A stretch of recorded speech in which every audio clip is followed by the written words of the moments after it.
Welcome into the Michigan Football Report. I am your host, James Yoder. We're 48 hours away from Michigan, heading north to Camp Randall to face the 13th ranked Wisconsin Badgers. I want to make sure you guys are following and subscribing to us on YouTube, youtube.com/Michigan TV, so you know every time we have a new video like we did yesterday when we reported on the Michigan football injury update heading into the Wisconsin game. Guys, 48 hours till the game. I've never seen a Michigan team, a real Michigan team, not those Rich Rod Hoke 7 years of pain era, a real Michigan team this doubted by the fan base, fans of other teams, and the media. So if you think Michigan's going to get this victory against Wisconsin, what the hell have they proved? Were they 7-6, 8-5 last year, whatever it was?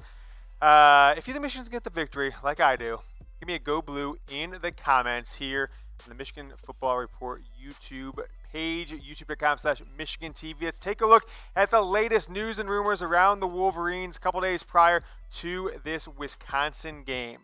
Is Ohio State light years ahead of Michigan at this point? Well, that's what former Wolverine great Braylon Edwards had to say recently or yesterday on a news report, on a radio report. Michigan is light years ahead. Basically said Ohio State is light years ahead of Michigan. Michigan doesn't take the rivalry as serious as Ohio State does. And as you see the stats there, obviously we all know Jim Harbaugh 0-4 against Ohio State. Urban Meyer 7-0, 7 straight for the Buckeyes and 14 of the last 15. And Ohio State's certainly off to a better start this year. But here's what Braylon had to say. You can feel it on them, talking about the Buckeyes. You can feel it on them. You can almost smell the hate when you play against them. We got to start approaching the game from the standpoint that they do. That's Braylon Edwards on the game doing a radio spot yesterday, mostly talking about the Wisconsin game, but had to go, of course, into the Ohio State rivalry. And folks, I'll tell you what, I went to the Ohio State-Michigan game last year in Columbus, and I will say this without a question.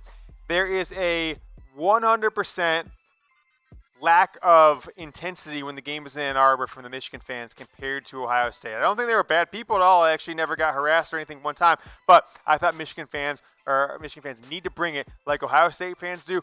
Michigan players need to bring it like Ohio State players do. I feel like the Jim Tressel hiring, the focus on Michigan, things changed around 2000, 2001, and it's never been the same since you saw the stats on the previous screen, Shea Patterson versus Justin Fields. Shea Patterson, what does he have? 27, 28, 29 starts in his career, 10 at LSU, 13, 3, 16, so 26 starts in his career as a college player. Justin Fields, 3 starts in his career, both are transfer guys. Jim Harbaugh, or Shea Patterson came into Michigan program under year 4 in Jim Harbaugh. Ryan Day is in his 3rd game as the official head coach of Ohio State, getting 3, head coaching games last year when Urban Meyer was suspended. But you can't argue with the results between these guys because Ryan Day has put his transfer quarterback Justin Fields in the right position to make plays. He is outperforming Shea Patterson and Josh Gattis in the speed and space offense, 9 touchdowns to 3. I know, Fields has played in one more game than Shea this year, but yards per game, Fields, touchdowns, Fields, turnovers is in Michigan's favor, of course, in a bad way. And if you watch the games, you'll certainly see that Ohio State is playing at a much, much, much, much higher level than Michigan is at this point. Hopefully they prove us all wrong. I'm expecting the game against Wisconsin on Saturday to be a potential make or break for the trajectory of Jim Harbaugh's tenure as Michigan's football coach. All right, guys, you saw it last week. You probably saw it yesterday. I don't know if I'm able to get this thing on with the headset on, but here it is. We're probably going to start selling these things here, but if you've seen anything greater in your life, if you're walking into a party in Ann Arbor this weekend, if you're a frat guy, and you're wearing this, let me just tell you, I can't get it around my headset, so it looks kind of janky, but nevertheless, mute me, Brett, mute me. Oh, gosh, nevertheless, that was a disaster, but hey, let me tell you what, I'm just going to hold this thing up now because we're going to probably start selling these things, but I am offering this up to all Michigan football players, skill position players that touch the ball on Saturday. No turnovers. You get to wear the Chat Sports created no turnover chain. We are taking over college football. If you guys want one, type #chain. We're working with the manufacturer. We might be able to send a few out to some of our most loyal watchers, or Start selling them at some point. So type chain if you want one. The no turnover chain.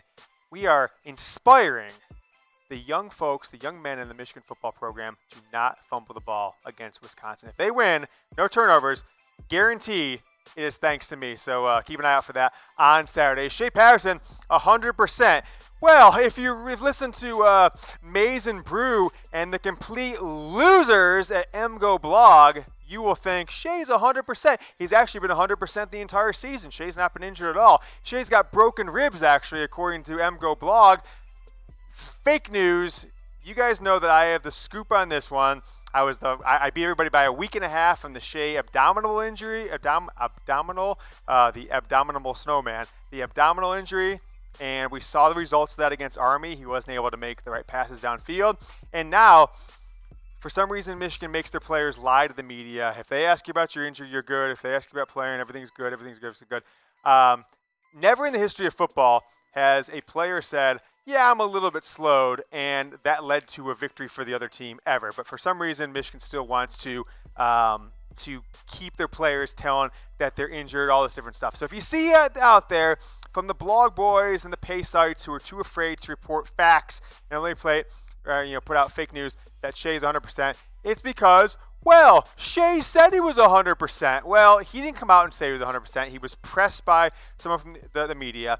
If someone says, look at this quote here, right? It's like, Shea, did the injury affect you? Yeah. You 100% now? Yeah. And then here's the quote that came after that. Let me give you an analogy really quick. Hey, James, how's it going? Good. All right. Okay. James Yoder, I'm good, right? Like, so the just fawning over every single quote, all the blog guys put out last week. Well, Sean Nua said that Dwumfor expects him to play. Dwumfor, is going to play, all that different stuff. Football players, and more importantly, football coaches, if they open their mouth to the media, it is almost 100% certainty they are lying. Shea Patterson is 80%, as we told you yesterday. There's still going to be challenges throwing to the outside on those 10, 15 and outs, and then the deep balls down the sidelines. If Josh Gattis puts him in that position, Michigan will struggle. But if they give him the Ronnie Bell, over the middle, the Tariq Black down the middle of the field, you'll see some success. So Josh Gattis should know what Shea can do. 80% Shea apparently is better than 100% Dylan McCaffrey at this point. But don't believe anybody when they tell you Shea is 100%, because that is just what football players, football coaches do, is they try and give you nothing apparently. And Shea saying he's 100% is what the program wants you to do. All right, but Shea, is he heading to the bench if anything bad happens early on versus Wisconsin? I know some of you guys really think that Dylan McCaffrey is the answer. The backup quarterback, much like 20 years ago, Drew Henson was the best quarterback in Michigan history until, he got to play after Tom Brady left. Then, you saw his flaws. The media, the fans want to see Dylan. A lot of the media wants to see Dylan. I'm saying Shea's the guy still. But in Ohio State, fans with sources is putting out news that Shea is going to be benched if anything happens. I am calling that. Again, I'm 2 for 2 on this one. Fake news. Don't believe this one. I saw a few people that I respect on Twitter quote tweet or go after this tweet that we're going to show you here coming up. And it's just BS. This person has no credibility. I read the tweet. Hearing that if Shea Patterson plays poorly against Wisconsin, he will get benched. What does that say? Heard he has been referred to as a cancer, and it's the reason he wasn't voted a captain. So I believe the captain thing in a little bit of sense that I think Shea should have been a captain. Your senior quarterback should be a captain. But, how quickly we forget that the only player that had NFL aspirations and any heart towards the Michigan football program last year was a young man by the name of Chase Winovich, was also not voted a captain. In replacement for captain was Devin Bush, who sat at a bowl game, was Karan Higdon, who sat at a bowl game just for the right to not get injured so he didn't also get drafted, which he didn't get drafted. So if anybody thinks that Shea's not getting captain means anything about his leadership, that is completely false, completely fake news. He's not been the best this year. I would have maybe expected these numbers per game early on versus Army and Middle Tennessee State Lost 3 fumbles is the biggest thing we've got to clean up for Shea. I'm going to show this thing when we come back on screen. 3 fumbles lost for Shea. Shea, I love you. You're my guy. I'm Team Shea season. But I'm going to send one of these to you. I've already got the box. All I got to do is just fold the flap and put some tape on it, and you will have one of these bad boys next week, the Michigan football no turnover chain. So, asking you guys, with Zach Charbonnet, as of this filming, reportedly not going to play with an aggravation of his knee injury, may need surgery, it sounds like again. Will Shea Patterson throw for over or under 275 yards against Wisconsin? Type O for over. Type U for under. I'm going to give my vote, which I don't always do, but I'm going to go for over. Not because I think Gattis and Harbaugh are going to open things up or anything like that, but I think it's a by necessity. And if they don't, what does Michigan end up with?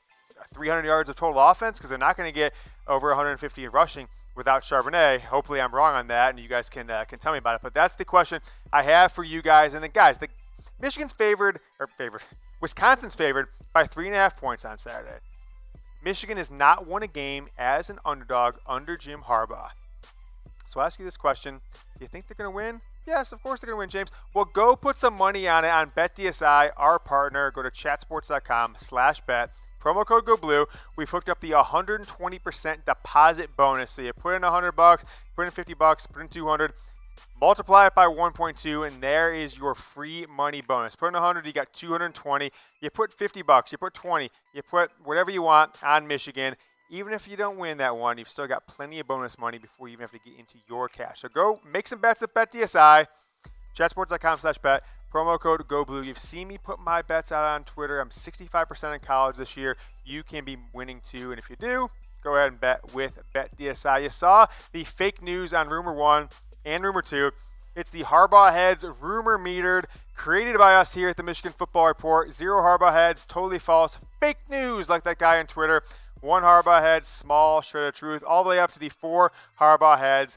F-A-C-K, fact. That's how Jim Harbaugh spells it. That is how we spell it here at the Michigan Football Report from Chat Sports. Last rumor here, 48 hours to the new big game, because this is, I think, this might be the most impactful game. You probably say that every year. People said about Notre Dame last year. This could be the most impactful game of Jim Harbaugh's career, especially if it doesn't go right for Michigan and they lose by a couple touchdowns. But is Michigan playing 2 styles of offense? I heard this one from Paul Chryst, Wisconsin's coach, 1-2 versus Michigan in his career at Wisconsin. I'm giving this one 3 Harbaugh heads because it made me think a little bit about the offense I saw on TV against Middle Tennessee State and then the offense I saw in person against Army. And it was 2 different teams in a lot of ways. So here's the quote from Chryst in the last few days asking about how he prepares for Michigan. And this is kind of the end of a longer quote that he ends with. I think, too, this year, they're playing 2 different types and styles of offense. And let's look back at that first half versus Middle Tennessee State, where Shea Patterson was 16 of 25, whatever it was, for nearly 200 yards. And then compared to his first half versus Army, where he was 11 of 17 for 117 yards, 3 touchdowns versus Middle Tennessee State, and 0 touchdowns versus Army. 0 interceptions in both games. And the fumble problems, which have got to change, 1 and then 2. But 16 of 25 passing attempts. So almost about 50% more passing attempts and nearly double the yards, 3 touchdowns, 0 touchdowns. It was a different offense. And the more I think about it, I want to be reactionary crazy guy as we look at the wide receiver stats versus Army, where Ronnie Bell couldn't catch anything. He listened to me. Got that Stickum off Amazon.com, was catching everything, 7 catches for 81 yards against Army. But you think about the offense against Middle Tennessee State, they were passing early. They were passing deep. Whether or not Shea Patterson went into the locker room and got treatment in Michigan, thought they had to pass less, I'm uncertain about it at this point. But it's the philosophy against Army seemed to me that Michigan went in there saying, we cannot let there be a 45-minute to 15-minute time disparity or time discrepancy, whatever it is, advantage for Army like they had against Oklahoma last year. The only way that we can beat this Oklahoma team is if we shorten the game ourselves, not put the defense back in the field after 2 or 3 straight incomplete passes if that were to happen on a drive. And so I think Shea's injury played into it a little bit, but I also think that Michigan did respect Army and did know that this is a team that went 11-2 last year, dropped 70 points in their bowl game. So if the offenses look different, it was some Shea Patterson being injured, but there was probably some strategic reasoning for Michigan running the ball so much more, especially early on, than they did last week, for the first game against Middle Tennessee State. But top 15 battle in Madison on Saturday, Michigan versus Wisconsin. The Wolverines are 3.5-point favorites, and that over-under has come down big time. It was nearly 51, or it was 51 or so when the lines first came out on Sunday. Has dropped to 43.5, which means the favorites think that that it's going to be a low-scoring game. If you do your quick math, they're predicting pretty much a 21-17, 21-14, 24-17 style game. So it's going to be a one-score game if the bookies get their numbers right. 3.5-point favorites for Wisconsin. Jim Harbaugh got his only win against a top 10 team at Michigan, where he is currently 1-9 against top 10 teams. 3 years ago at home versus Wisconsin. So he's got a good track record against Wisconsin. 2-1. The 2016 game, 14-7. The Air Jordan catch is the only top 10 win he has. Michigan, though, as a whole, 13 straight games they've lost as underdogs, whether home or away, and 19 of 20 when they are the betting underdogs. So the trends going back over a decade at this point say Michigan will lose this game straight up. Harbaugh doesn't have it, according to the numbers. Rich Rod Hoke didn't have it, and really got to go back to the Lloyd Carr era before Michigan did anything against as underdogs. Lloyd Carr 19-9 as Michigan's coach against top 10 teams. It's just a phenomenal record compared to Jim Harbaugh, who I believe was 1-9 against top 10 teams. But predict the score, guys. Michigan, Wisconsin, high noon Eastern time on Saturday. Pick the score right now, and then in the comments, email us goblue@chatsports.com. It's a little bit easier to manage all these things versus trying to scroll through the YouTube comments. So email us to enter. If you're the first one to email us and you get the correct score, basically the first person to email the correct score, we will Venmo you $25 from our pockets here at Chat Sports to yours. So go ahead and do that now. Just send us a simple email, tell us the score and who is going to win. And you guys have seen on Twitter and on this show, but not as much on the show, that I am a big sports gambler. I have had a pretty good run. Last year, one of the best NFL gamblers in the world. My homie Brett behind the camera there. And phenomenal year college. This year off to a great start. 65% in college, 60% in the NFL. All of these are publicly put out picks. I am doing it because the Action Network, they show me where the bets are being laid and where the big money players are putting their money. And I've got a little system that I want to tell you guys about. I'll get you on my Yoder email list if you sign up with them. 40% off. Look, it's the same size as a big cup of coffee at Starbucks per month. 40% off with this deal. You will see where the money's going at the big casinos, and you're going to have some insight when you go into making your bets on college football, NFL, NBA. Go to chatsports.com/deal. It'll redirect you to the page to make sure you get that 40% coupon. Action Network. Chat Sports, chatsports.com/deal. Don't make bets. If you put $20 on a game and you don't have the data behind it, you are wasting your money. So spend $5 a month, $6 a month, whatever it is, Action Network, and get hooked up. Chatsports.com/deal so you have all the information. If you do, email us, goblue@chatsports.com, and I will start sending my exclusive picks that I get. You'll start learning my system. You won't even need my email anymore. You'll be winning your cash too. GoBlue@chatsports.com. Say, James, I signed up for Action Network. We'll get some information from you, add you to the weekly email list so you'll have my picks. The second best NFL gambler in the world last year, folks. Every single Saturday and Sunday for college football and the NFL. Chatsports.com/deal. That is the Michigan football report here on a Thursday, folks. If you want some more Michigan football news, I've got the Zach Charbonnet injury news right here and the Michigan football grades versus Army. And if you haven't yet, go ahead and subscribe to the Michigan Football Report YouTube channel, youtube.com/MichiganTV. Go Blue.